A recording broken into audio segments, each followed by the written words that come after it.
नमस्कार दोस्तों, स्वागत है आप सभी का आपके अपने YouTube channel Bihar board understood study में। तो दोस्तों, कैसे आप सभी?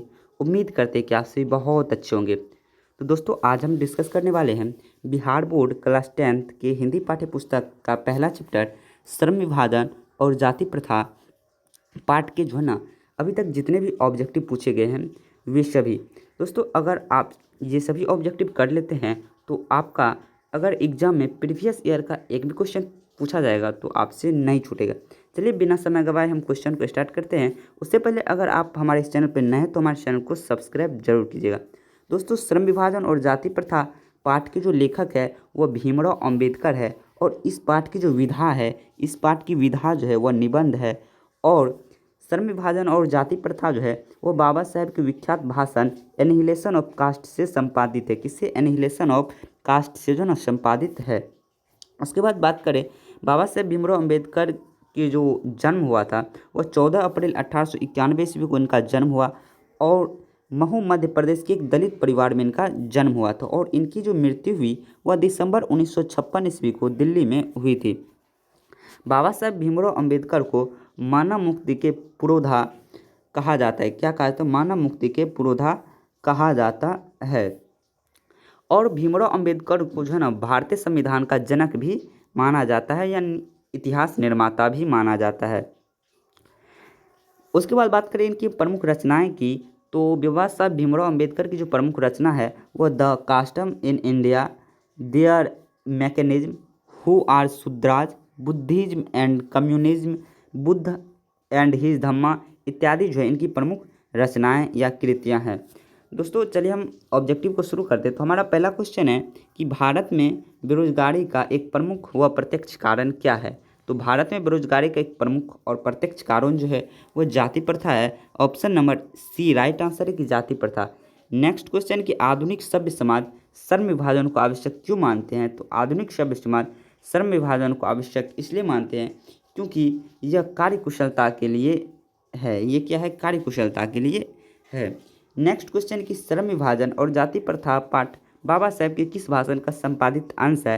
तो श्रम विभाजन और जाति प्रथा जो है वो बाबा साहेब के एनिहिलेशन ऑफ कास्ट का संपादित अंश है। Option number C right answer है कि annihilation of caste. Next question है कि भारत में बेरोजगारी का मुख्य कारण क्या है? तो भारत में बेरोजगारी का जो मुख्य कारण है वो जाति प्रथा है। Option number A right answer है कि जाति प्रथा। नेक्स्ट क्वेश्चन है कि बाबा साहेब भीमराव अंबेडकर का जन्म कब हुआ था? तो बाबा साहेब भीमराव अंबेडकर का जो जन्म था वो 14 अप्रैल 1891 ईस्वी को महू मध्य प्रदेश के एक दलित परिवार में हुआ था।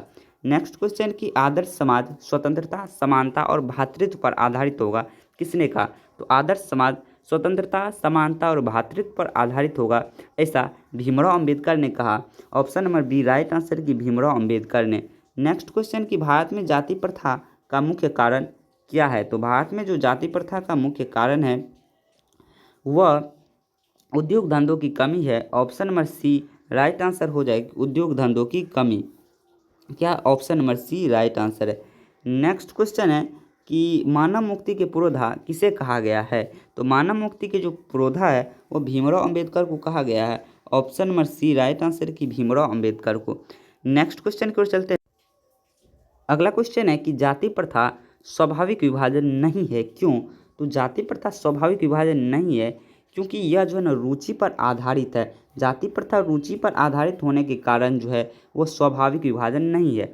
नेक्स्ट क्वेश्चन कि भारतीय संविधान का निर्माता किसे कहा जाता है? तो भारतीय संविधान का जो निर्माता है वह भीमराव अंबेडकर को कहा जाता है। Option number C right answer की भीमराव अंबेडकर को। अगला क्वेश्चन कि बाबा साहेब अंबेडकर का जन्म किस राज्य में हुआ था? तो मध्य प्रदेश में हुआ था। Option number A right answer है। नेक्स्ट क्वेश्चन कि श्रम विभाजन और जाति प्रथा के लेखक कौन है? तो भीमराव अंबेडकर श्रम विभाजन और जाति प्रथा के लेखक है। नेक्स्ट क्वेश्चन कि बाबा साहेब भीमराव अंबेडकर जन्म किस परिवार में हुआ था? तो बाबा साहेब भीमराव अंबेडकर का जन्म एक दलित परिवार में हुआ था। Option number D right answer है। नेक्स्ट क्वेश्चन कि भीमराव अंबेडकर के चिंतन व रचनात्मक के प्रेरक व्यक्ति कौन कौन थे? तो बाबा साहेब भीमराव अंबेडकर के जो रचनात्मक और प्रेरक व्यक्ति थे वह बुद्ध, कबीर और ज्योतिबा फुले थे। ए बी सी यानी option number D right answer है कि इनमें से सभी, यानी बुद्ध, कबीर और ज्योतिबा फुले। नेक्स्ट क्वेश्चन कि हु आर शूद्राज किनकी रचना है? तो हु आर शुद्राज जो है वो बाबा साहेब भीमराव अंबेडकर की रचना है। Option number A right answer है। नेक्स्ट क्वेश्चन कि बाबा साहेब भीमराव अंबेडकर किसके प्रोत्साहन पर उच्चतर शिक्षा के लिए न्यूयॉर्क गए? तो बाबा साहेब भीमराव अंबेडकर बड़ौदा नरेश के प्रोत्साहन पर उच्चतर शिक्षा के लिए न्यूयॉर्क गए। Option number B right answer है। नेक्स्ट क्वेश्चन कि द अनचटेबल्स किनकी रचना है? तो द अनचटेबल्स जो है वो भीमराव अंबेडकर की रचना है। Option number C right answer है। नेक्स्ट क्वेश्चन है कि किसे बाबा साहेब के नाम से पुकारा जाता है? तो भीमराव अंबेडकर को बाबा साहेब के नाम से पुकारा जाता है। Option number B right answer है। नेक्स्ट क्वेश्चन कि the castes in India their mechanism किसकी रचना है? तो the castes in India their mechanism जो है वह भीमराव अंबेडकर की रचना है। तो आज की इस वीडियो को हम यही बंद करते हैं। मिलते हैं कल के नेक्स्ट वीडियो में। तब तक के लिए धन्यवाद। जय हिंद, जय भारत।